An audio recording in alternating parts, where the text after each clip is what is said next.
Hello दोस्तों, नमस्कार। मैं हूं doctor Rashmi, MEd gold medalist, NET qualify. एक बार फिर से मेरे चैनल एजुकेशन विद रश्मि में आप सबका स्वागत है। दोस्तों, आज जो आपका लर्निंग का टॉपिक है वो है लर्निंग के टाइप्स, यानी कि सीखने के प्रकार। एक कह लीजिए कि रिच टॉपिक है, बहुत अच्छा टॉपिक है। एग्जाम में अगर आप थोड़ा सा इस पर ध्यान दे लेते हैं तो आपका 1 से 2 क्वेश्चन आपका आसानी से सही हो जाएगा। ठीक है, तो हम बात करने वाले हैं अधिगम के प्रकार की। अधिगम के प्रकार, ठीक है। अधिगम के प्रकार कह लीजिए, सीखने के प्रकार कह लीजिए। तो इसमें 2 लोगों का नाम निकल कर आता है और दोनों ही नाम और दोनों के जो टाइप्स हैं वो एग्जाम के दृष्टिकोण से अगर बात करें तो बहुत बहुत इंपॉर्टेंट है। यानी कि इसको एजुकेशन से रिलेटेड आप कोई भी एग्जाम दे रहे हैं तो इन 2 नाम को आप छोड़ ही नहीं सकते। पहला है ऊसुबेल। ऊसुबेल के प्रकार या ऊसुबेल के अनुसार। दूसरा है गैनेक के अनुसार। गैनेक के अनुसार, ठीक है। इन दोनों ही लोगों ने क्या किया है कि सीखने के प्रकार बताए हैं और उन प्रकारों को डिस्क्राइब भी किया है। तो एक एक के बारे में हम बात करेंगे। सबसे पहले हम बात करते हैं ऊसुबेल के अनुसार। तो ऊसुबेल ने सीखने के या अधिगम के कितने प्रकार बताए हैं? 4 प्रकार बताए हैं। कितने प्रकार बताए हैं? 4 प्रकार। याद कर लीजिए, एग्जाम में पूछा जाता है। और चारों जो इनके नाम हैं, नाम भी पूछे जाते हैं। तो सबसे पहला है अर्थपूर्ण अधिगम। अर्थपूर्ण अधिगम, अभिग्रहण अधिगम,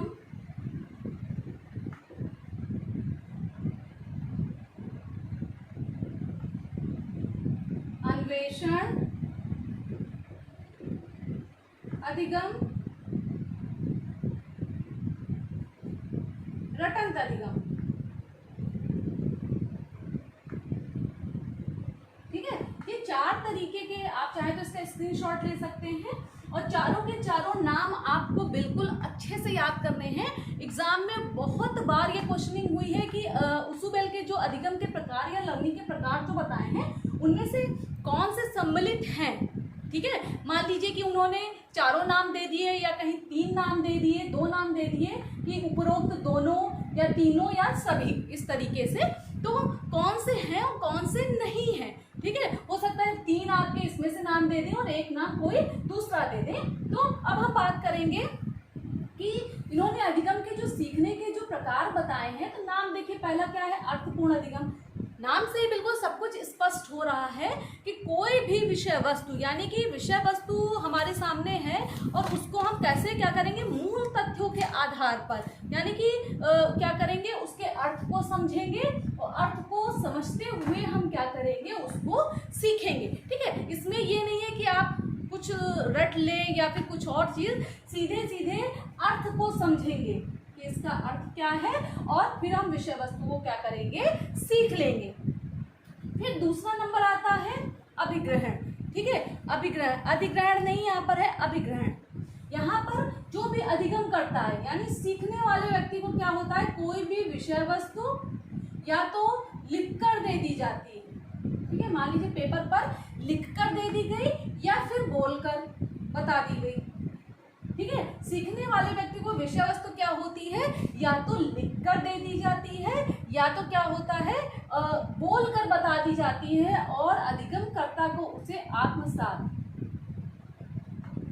आत्मसात करने के लिए कहा जाता है। ठीक है, इस प्रकार क्या होता है कि विषय वस्तु को अधिगमकर्ता क्या करता है? सीख लेता है। उसके सामने मान लीजिए कि जो अर्थपूर्ण सीखना, कह लीजिए कि एक हिसाब से विषय वस्तु है, उसे लिख कर दे दी गई या बोल कर दे दी गई और बच्चे ने क्या किया? उसे आत्मसात कर लिया, यानी कि याद कर लिया। आत्मसात कर लिया यानी कि याद कर लिया। अब वो उसके सामने 2 ऑप्शन होते हैं। ठीक है, इसके सामने, बच्चे के सामने या अधिगमकर्ता के सामने कितने ऑप्शन होते हैं? 2 ऑप्शन होते हैं इस विधि में। चाहे तो उसको अर्थपूर्ण ढंग से याद करें या सीखें और चाहे तो रट कर सीखें। ठीक है, जैसी भी इच्छा है, विषय वस्तु है। कुछ बच्चे ऐसे होते हैं कि सिर्फ एग्जाम पास करने के लिए एग्जाम का टाइम आ रहा है और विषय वस्तु नहीं समझ में आ रही है, तो क्या करते हैं, उसको रट लेते हैं, एग्जाम दे आते हैं, वहां पर लिखाते हैं और भले ही उस चीज को उन्होंने सीखा ना हो। ठीक है, दोनों कंडीशन यहाँ पर हो सकती है बच्चे के सामने कि अर्थपूर्ण ढंग से समझकर भी उसको सीख सकते हैं और उसको रट कर भी सीख सकते हैं। ठीक है, अब तीसरा आ जाता है अन्वेषण। ठीक है, तीसरा क्या आता है, अन्वेषण यानी कि डिस्कवरी यानी कि खोज। खोज के माध्यम से कोई भी विषय वस्तु जो कि अधिगम करता है बच्चा है, उसको कोई भी विषय वस्तु दे दी गई, उसमें क्या करता है, वो तथ्यों को, विचारों को, नियमों को, कोई भी कॉन्सेप्ट को क्या करता है, वो खोजता है और खोज के माध्यम से क्या करता है, वो उसको सीखने की कोशिश करता है। और इसमें भी इसके पास यही दोनों ऑप्शन होते हैं, चाहे तो विषय वस्तु को अर्थपूर्ण ढंग से याद सीख ले और चाहे तो उसको रट कर सीख सकता है। ये जरूरी नहीं है कि वो उसको समझेगा ही, समझने के लिए ये वाला आपका सीखना है। इन्होंने बताया कि अर्थपूर्ण में बच्चे के पास कोई ऑप्शन नहीं होता, उसको चीजों को समझना होगा, कॉन्सेप्ट का अर्थ समझना होगा, फिर वो उसको सीखेगा। और लास्ट में आ जाता है रटन। ठीक है, कोई भी विषय वस्तु दे दी गई, बच्चे को कठिन लग रही है, बच्चे ने रट लिया और उसको सीख लिया। ठीक है, तो इसमें अर्थ समझेगा, इसमें रटेगा और इन दोनों में बच्चे की खुद की इच्छा पर निर्भर करता है कि विषय वस्तु को वो समझेगा या फिर रट लेगा। ठीक है, अभी हम लोग तो इतने इस लेवल पर आकर एग्जाम की तैयारियां करते हैं और बहुत सी चीज़ें ऐसी होती हैं जिनको हम लोग कॉन्सेप्ट समझे बिना आज भी रट लेते हैं, सिर्फ इसलिए कि एग्जाम में आएगा तो वहाँ पर टिक कर देंगे, उनका मतलब समझने की कोशिश नहीं करते हैं। तो छोटे बच्चे भी यही करते हैं, क्या करते हैं कि कॉन्सेप्ट अच्छा लगा, सरल है, तब तो उसका अर्थ समझा, नहीं तो सीधे सीधे उनको रट लेते हैं। इस तरीके से उसुबेल के जो 4 प्रकार हैं, चारों के चारों नाम आपको याद होने चाहिए और क्रम में, कभी कभी क्रम में पूछ लेते हैं, नाम के साथ साथ आपको उनका क्रम भी याद होना चाहिए। ठीक है, तो अब उसुबेल यहीं पर समाप्त होते हैं, क्योंकि थ्योरी का जो पोर्शन होता है बहुत कम पूछा जाता है, मेन जो है वो नाम है, इनके चारों नाम आपको पता होने चाहिए। कहने की बात करते हैं, तो गहने के बिना सारे एग्जाम ही अधूरे हैं। कि अगर किसी भी एग्जाम में गहने हैं, वो क्योंकि लर्निंग तो हर एग्जाम में होती है, एजुकेशन से संबंधित कोई भी एग्जाम आप दे रहे हैं, चाहे वो हाई लेवल का NT नेट दे रहे हो, असिस्टेंट प्रोफेसर दे रहे हो, चाहे वो PGT GIC दे रहे हो आप, ठीक है, लेवल एग्जाम का कोई भी हो, चाहे टफेस्ट हो और चाहे बिल्कुल ईजीएस्ट हो, यानी सरल हो चाहे कठिन हो, लेकिन लर्निंग कॉन्सेप्ट हर किसी के सिलेबस में है और गहने भी आपको हर जगह मिलेंगे। तो अब हम बात करते हैं अधिगम के प्रकार गहने के अनुसार। गहने से 4-5 क्वेश्चन निकलते हैं जो मोस्टली पूछे ही जाते हैं, जिनको आपको पता ही होना है। ठीक है, गहने का नाम लिख के नोट कर लीजिए। तो गहने में जो सबसे पहला जो क्वेश्चन पूछा जाता है, गहने के अनुसार अधिगम के कितने प्रकार हैं? 8 प्रकार। पहला नोट करिए, ठीक है, 1 2 3 4 5 6 7 8। कोई भी बुक आप खोलेंगे तो इस तरीके से आपको एक कह लीजिए ट्रायंगल मिलेगा। इसका बनाने का केवल इतना मतलब है कि इसमें जो 1 नंबर होगा वो सबसे नीचे होगा और 8 नंबर जो है, यानी कि जो ये ट्रायंगल है ये सरल से, यानी कि नीचे जो आएगा सबसे पहले नंबर पर, सरल से कठिन की ओर। ठीक है, इनके जो प्रकार हैं वो कैसे बढ़ेंगे? सरलता से कठिनता की ओर, यानी 1 नंबर सबसे सरल, 2 उससे कठिन, उससे कठिन, उससे कठिन। ठीक है, तो अब सबसे पहला प्रश्न आप याद करिए कि गहने के अनुसार अधिगम के कितने प्रकार बताए गए हैं? गहने के अनुसार अधिगम के 8 प्रकार बताए गए हैं। ठीक है, अब सबसे पहला जो प्रकार है वो है सांकेतिक अधिगम।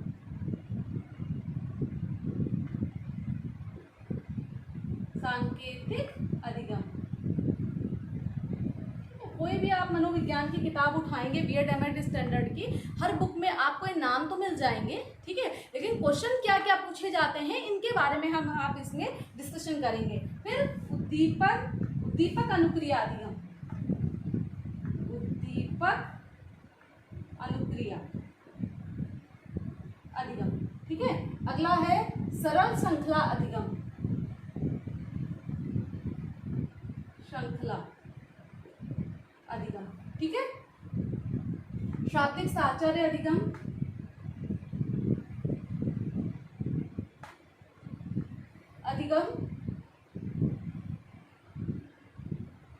विभेदीकरण अधिगम,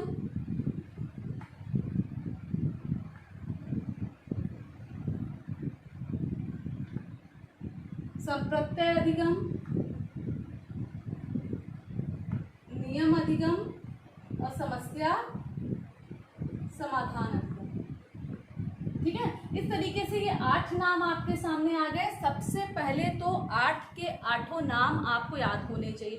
कहीं कहीं पर ये आपका सरल श्रृंखला है या सांकेतिक है, हो सकता है कि कुछ किसी बुक में इनके नाम में थोड़ा सा कुछ अंतर आपको मिल जाए, ठीक है। तो सबसे पहले सांकेतिक अधिगम, उद्दीपक अनुक्रिया अधिगम, सरल श्रृंखला अधिगम, शाब्दिक साहचर्य अधिगम, विभेदीकरण अधिगम, संप्रत्यय अधिगम, नियम अधिगम और समस्या समाधान अधिगम। 8 के 8 बिल्कुल उंगलियों पर आपको नाम याद होने चाहिए, क्योंकि सबसे जो दूसरा क्वेश्चन, पहला तो ये इसमें से इंपॉर्टेंट है, दूसरा इनका नाम, ठीक है।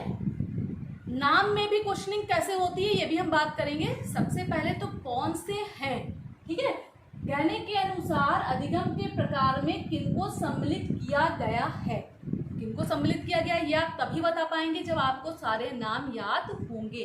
अब दूसरा एनटीए नेट में एक क्वेश्चन बहुत पूछा जाता है कि कहने के अनुसार या अधिगम के प्रकार में कौन सा संप्रत्यय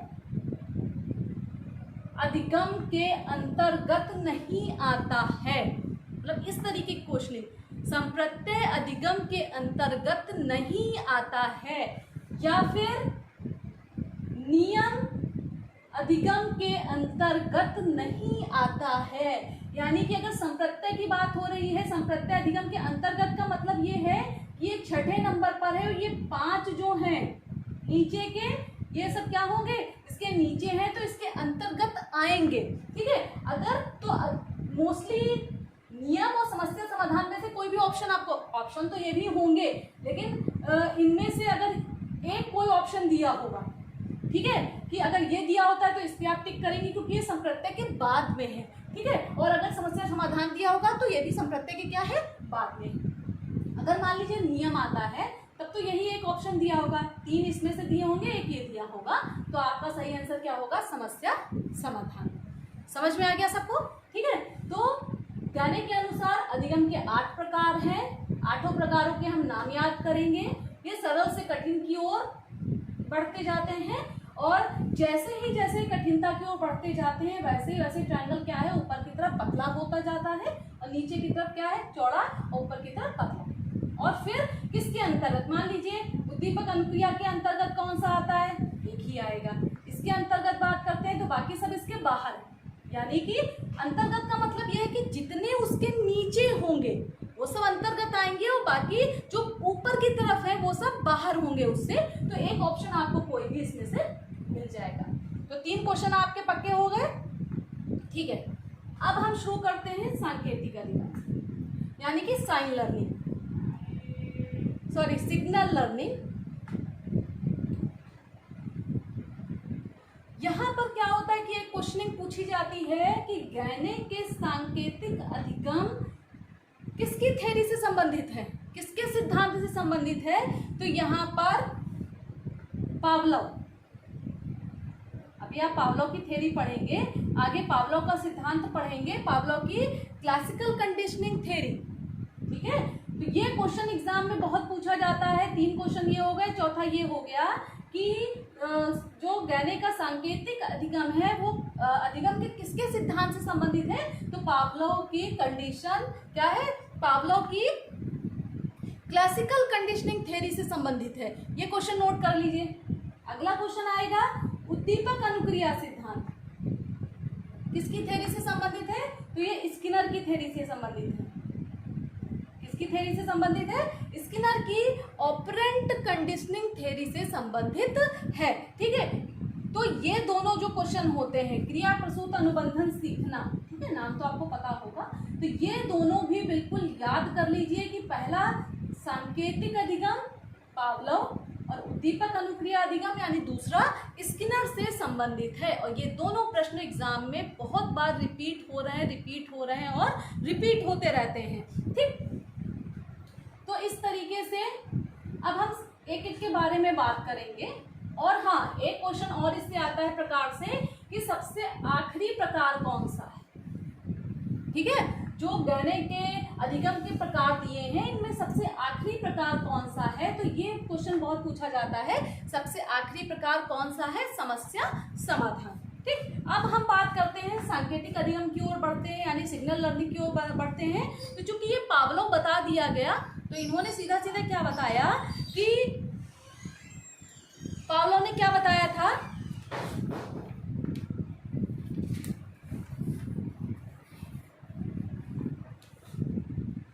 कि कंडीशनल स्टिमुलस, ठीक है, कोई भी अनकंडीशनल स्टिमुलस के साथ कंडीशनल स्टिमुलस को जब ऐड कर दिया जाता है, यानी कि ये हो गया आपका भोजन और ये हो गया घंटी की आवाज या साउंड। ठीक है, यही तो उन्होंने बताया था। इस पर डिटेल में चर्चा करेंगे, यहाँ पर थोड़ा सा बता देते हैं बस कि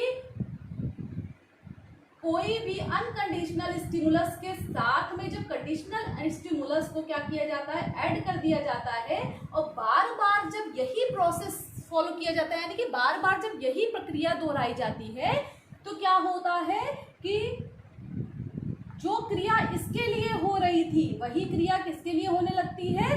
कंडीशनल स्टिमुलस के लिए होने लगती है। जो अनकंडीशनल स्टिमुलस के लिए प्रोसेस हो रहा था अभी तक की, यानी कि खाने को देखकर लार आना एक स्वाभाविक क्रिया है, लेकिन बॉन्डिंग किसके साथ हो गई? घंटी की आवाज के साथ हो गई। ठीक है, तो इस तरीके से सांकेतिक लर्निंग यही है। फिर उद्दीपक अनुक्रिया, यानी कि एक क्या किया गया? उद्दीपक प्रस्तुत किया गया कोई भी, और क्या कर रहा है? उसके प्रति कई सारी ऐच्छिक अनुक्रियाएं कर रहा है। कौन कर रहा है? अधिगमकर्ता। हाँ, ठीक है, ऐच्छिक अनुक्रिया। स्किनर जब पढ़ेंगे तो स्किनर और पावलोव में जो डिफरेंस होगा, यहाँ पर क्रिया कैसी है? ऐच्छिक। ये क्वेश्चन भी एग्जाम में पूछा जाता है, बहुत बारीकी का अंतर है। और जबकि पावलोव में जो भी अनुक्रिया होती है वो सब अनैच्छिक होती है। ठीक है, क्योंकि खाना देखकर लार आना एक स्वाभाविक क्रिया, यानी आप उसको रोक नहीं सकते। खाना कोई भी देखेगा उसको लार आ जाएगी, लेकिन जो स्किनर हैं, ठीक है, उनमें जो भी उद्दीपक प्रस्तुत किया जाता है उसके प्रति जो क्रिया होती है उद्दीपक अधिगमकर्ता की, वो क्या होती है? ऐच्छिक क्रिया होती है। आप उसके प्रति क्रिया कर भी सकते हैं और नहीं भी कर सकते हैं। ठीक है, अब आ जाते हैं तीसरा, सरल श्रृंखला। सरल श्रृंखला यानी कि छोटी छोटी श्रृंखलाओं के रूप में कुछ कॉन्सेप्ट आपके सामने दिया जाता है, और अधिगमकर्ता क्या करता है कि अनुक्रियाएं करता है और आपस में उन श्रृंखलाओं को जोड़ते हुए क्या करता है? सीखने की कोशिश करता है। ठीक है, शाब्दिक साहचर्य अधिगम। शाब्दिक साहचर्य अधिगम जैसे कि इसमें भी छोटी छोटी कह लीजिए कि एक क्रम होता है सीखने का। ठीक है, शाब्दिक साहचर्य यानी शब्दों को सीखने का एक क्रम। इसका उदाहरण है कविता पाठ करना। एग्जाम में क्वेश्चन पूछा जाता है कि कविता पाठ करना किस तरीके के सीखने का उदाहरण है? शाब्दिक साहचर्य यानी कि लय के साथ। ठीक है, उद्दीपक क्या करता है कि अधिगमकर्ता के सामने उद्दीपक प्रस्तुत किया गया और वो एक क्रम में, एक निर्धारित क्रम है। कविता पाठ करने का क्या है? आप ऐसा नहीं है कि पहली लाइन पढ़ लें फिर चौथी लाइन पढ़ लें। सुर लय ताल के साथ एक लयबद्ध होकर आपको क्या करना पड़ता है? कविता का पाठ करना पड़ता है। विभेदीकरण, विभेद करना यानी कि किसी चीज में भेद करना। ठीक है, आपके सामने क्या है? विभिन्न सारे कई सारे उद्दीपक प्रस्तुत किए गए और उनमें आप क्या करेंगे? भेद करेंगे, और भेद करने के माध्यम, भेद करते करते आप आपस में उनमें अंतर करना सीख जाएंगे। ठीक है, ये छोटे बच्चों में कॉन्सेप्ट बहुत काम आता है। ट्रायंगल, ठीक है। आपने त्रिभुज और क्या हुआ, वर्ग बना दिया, साथ में सर्कल, गोला बना दिया। बच्चे इनमें क्या करेंगे, भेद करना सीख जाएंगे। यानी कि कई सारी आपने समस्याएं बच्चों को दे दी और उनमें भेद करना बच्चे क्या हुआ, सीख गए। संप्रत्यय, कॉन्सेप्ट डेवलप करना। सीधे सीधे बच्चे को कॉन्सेप्ट नहीं पढ़ाया जाता। छोटे बच्चे यानी कि नीचे से देखिए, पहले बच्चे को सांकेतिक अधिगम पढ़ाया गया, फिर उद्दीपक, फिर सरल, फिर शाब्दिक साहचर्य, विभेदिका। अब संप्रत्यय में क्या है, अभी तक आप बच्चे को बता रहे थे आम, सेब, केला, ठीक है। अभी तक ये कॉन्सेप्ट बता रहे थे, फिर आपने बताया कि ये सारे क्या हैं, फल। बच्चा भी सीख गया। पहले तो मान लीजिए कुछ आपने नाम बता दिया, ठीक है, किसी भी चीज का नाम बता दिया, जैसे कि गाय बता दिया, ठीक है। फिर आपने क्या बता दिया कि बकरी बता दिया, फिर ये बताया कि ये सारे क्या है, पशु हैं, ठीक है। इस तरीके से कॉन्सेप्ट डेवलप करना बच्चा क्या होता है, सीख जाता है। नियम, जब कॉन्सेप्ट डेवलप करना सीख जाता है तो धीरे धीरे वो छोटे छोटे जैसे मैथ के हो गए, व्याकरण के हो गए, छोटे छोटे से नियम जब उसके सामने प्रस्तुत किए जाते हैं तो वो क्या करता है, नियम भी सीख जाता है। और लास्ट में अगर उसको कोई भी समस्या दे दी जाए, तो समस्या क्या दे दी गई कि आम लिख दिया गया, सेब लिख दिया गया,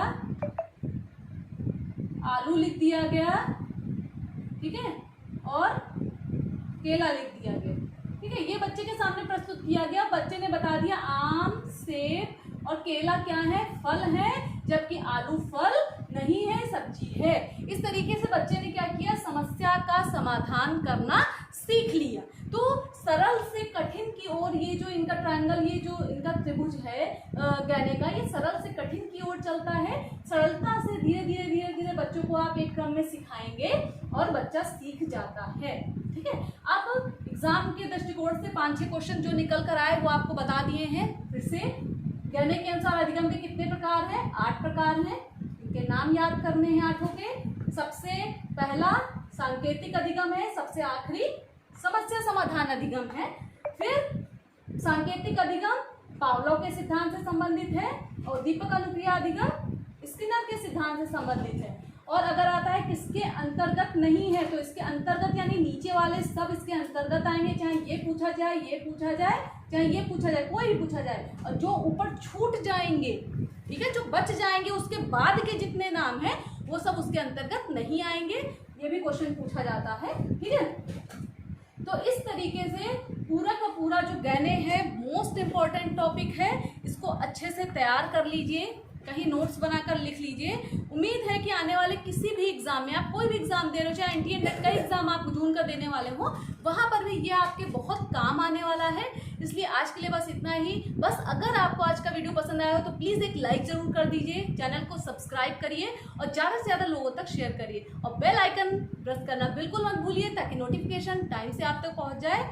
आज के लिए बस इतना ही।